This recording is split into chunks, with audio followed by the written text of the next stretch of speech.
আমাদের ফ্যামিলি ট্রিপের প্রথম ও দ্বিতীয় দিন আমরা ছিলাম ঝিলিমিলির অরণ্যবিতান রিসর্টে আর ঘুরে নিয়েছিলাম গাড্রাসিনী পাহাড়, ঘাগরা জলপ্রপাত ও মুকুটমণিপুর। আজ সেই ট্রিপের তৃতীয় দিন। আজ আমরা সবাই যাব জামশেদপুর বা টাটানগর। ওখানে ঘুরব দলমা পাহাড় ও জঙ্গলে, আরেকটা সুন্দর পিকনিক স্পট পাহাড় ভাঙায়। আজকের ভিডিওটা তবে এখানেই শুরু করা যাক।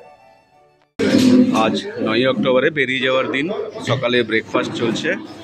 ব্রেকফাস্টে রয়েছে আলু পরোটা আর কাবুলি চানার তরকারি, কাবুলি চানা আলুর তরকারি। সবার জন্যই আলু পরোটা।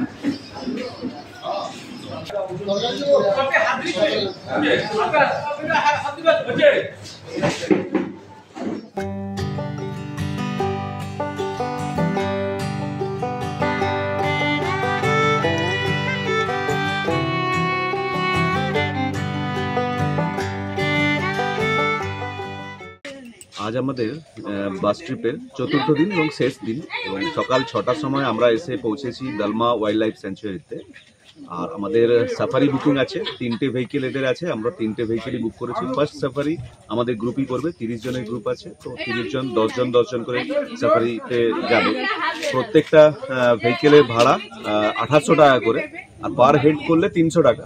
কিন্তু আমরা যেহেতু পুরো গাড়িটা বুক করেছি, সেই জন্য 3000-এর জায়গায় ওটা 2800 টাকা ভাড়া পড়বে।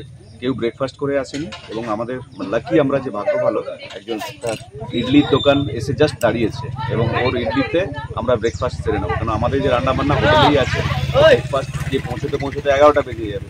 তো আমরা এখানে ইডলি দিয়ে ব্রেকফাস্ট শুরু করলাম। ওয়াইল্ড লাইফ স্যাংচুয়ারিতে অনেকক্ষণ ওয়েট করার পর এখন প্রায় 7:15 বাজে, আর 3টে সাফারি গাড়ি চলে এসছে আমাদেরকে সাফারিতে নিয়ে যাওয়ার জন্য, জঙ্গল সাফারিতে নিয়ে যাওয়ার জন্য। প্রত্যেকটা গাড়িতে 10 জন করে চড়বে। দলমা ওয়াইল্ড লাইফের ভেতরেও গেস্ট হাউস আছে এখানে থাকার জন্য। এগুলো অনলাইনেও বুকিং হয় আর থাকার জন্য। আর সাফারির জন্য যে যখন আসবে সেই হিসেবে সাফারি বুকিং হয়। তো আমাদের ফার্স্ট সাফারির গাড়িটা আমরা প্রথমে আছি, এবং এখন সকাল প্রায় 7:15।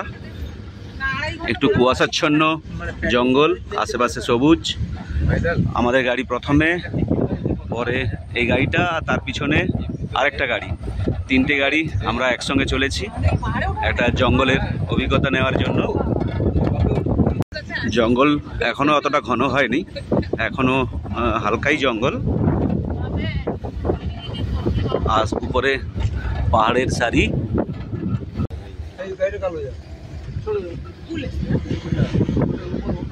তারপরে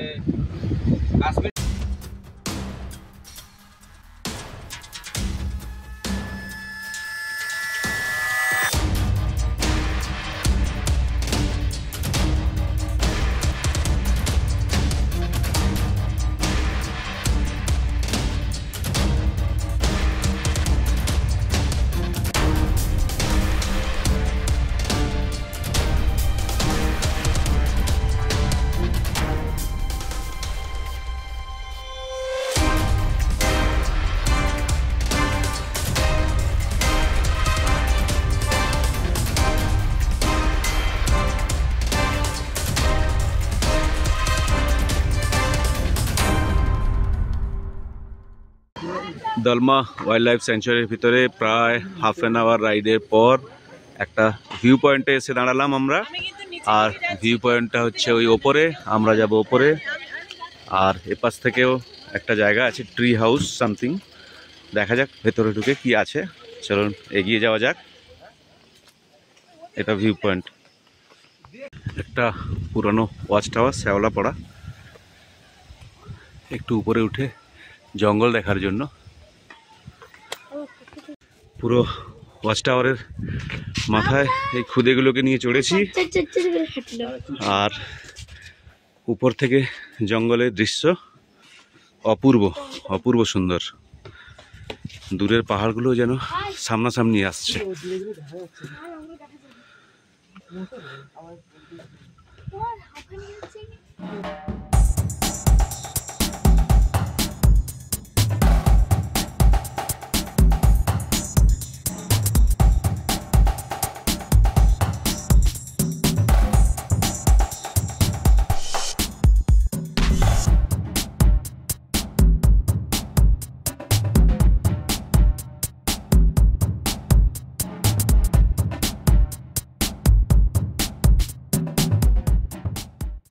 আমরা একদম দলমা হিলটপে এসে পৌঁছলাম। 3টে গাড়ি পৌঁছে গেছে। আর এবার হিলটপ থেকে কিছুটা সিঁড়ি বেয়ে ওই উপরে শিব মন্দির আছে, ওই উপরে ফ্ল্যাগ দেখা যাচ্ছে। এবার সিঁড়ি বেয়ে উপরে উঠতে হবে। আশেপাশের সমস্ত দোকানগুলো এখন বন্ধ। তো যেটা জানলাম যে এটা শিবরাত্রি বা কোনো স্পেশাল ওকেশনের সময় যখন ট্যুরিস্টরা থাকে তখনই এগুলো খোলে, নাহলে জেনারেলি এই দোকানগুলো বন্ধই থাকে সারা বছর। একদম ভেতর থেকে দুটো পাথরের মাঝখান থেকে রাস্তা, খুব সুন্দর।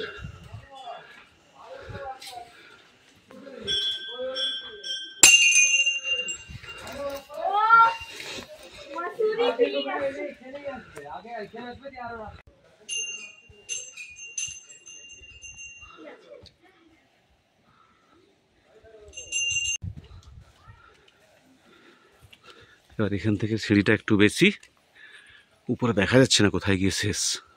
সিঁড়ি সিঁড়ি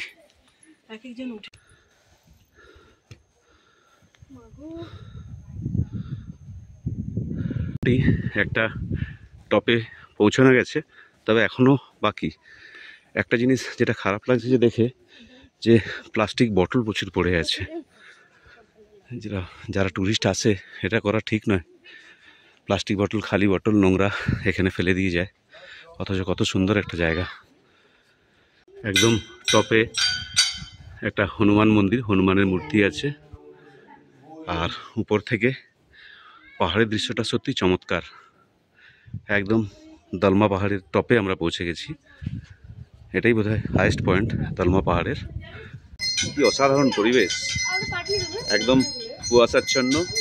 আমাদের পুরো টিম উপরে উঠে এসেছে,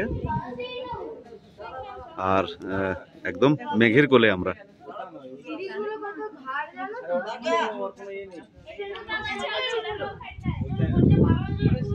চিয়ারিং চিয়ারিং চিয়ারিং, তালি তালিয়া। হা হা হা হা হা হা হা হা হা। ইয়ে এভারেস্ট! এটাও একটা ভিউ পয়েন্ট।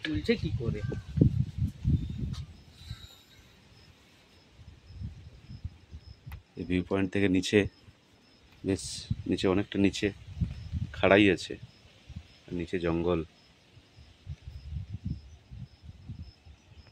যে 2 নম্বর গাড়িটা ওটা ফেসে গেছে। আমরা তো দলমা পাহাড় কমপ্লিট করার পর, মন্দির দেখার পর ফিরে আসছিলাম, তো এই গাড়িটা গেছে ফেসে। তো সমস্ত প্যাসেঞ্জার সব নেমে গেছে। ওরা গাড়িটাকে তোলার চেষ্টা করছে অনেকক্ষণ ধরেই, কিন্তু তুলতে পারছে না। কাদা রাস্তা হওয়ার জন্য আরও বাজে অবস্থা হয়েছে, চাকাগুলো বসে গেছে।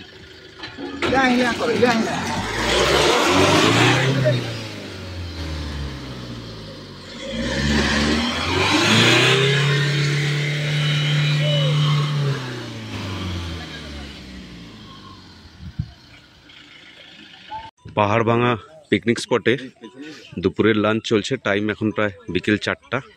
আমরা এখানে পৌঁছেছিলাম 1টা বেজে গেছিল। তারপরে ওখানে নদীর জলে সবাই স্নান করলো।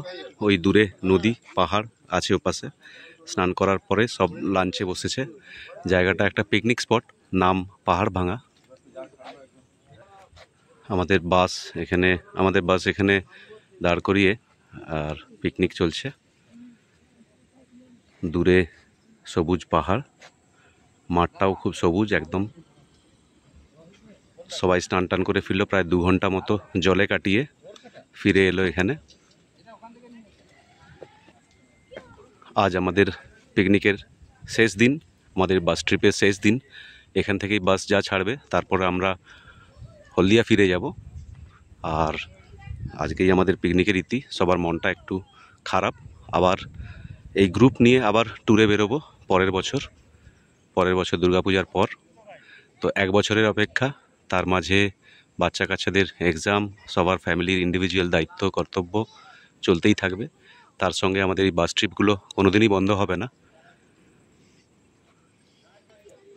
একটাও অবশ্য বাইরের কেউ লোক নেই, তবে যেটা শুনলাম যে এখানে শীতকালে খুব পিকনিক হয় এই জায়গাটাতে, এই মাঠটাতে। খুব ফাঁকা জায়গা, বাস দাঁড় করানোর জায়গা আছে, গাড়ি টাড়ি বাইক নিয়ে এসে দাঁড়ানোর জায়গা আছে, ইন্ডিভিজুয়াল পিকনিকও করতে পারে।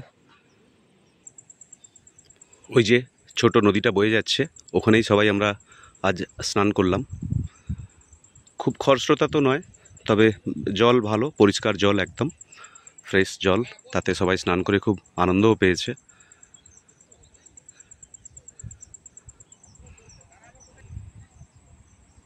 পাহাড়টা খুব উঁচু, জায়গাটার নাম পাহাড় ভাঙা।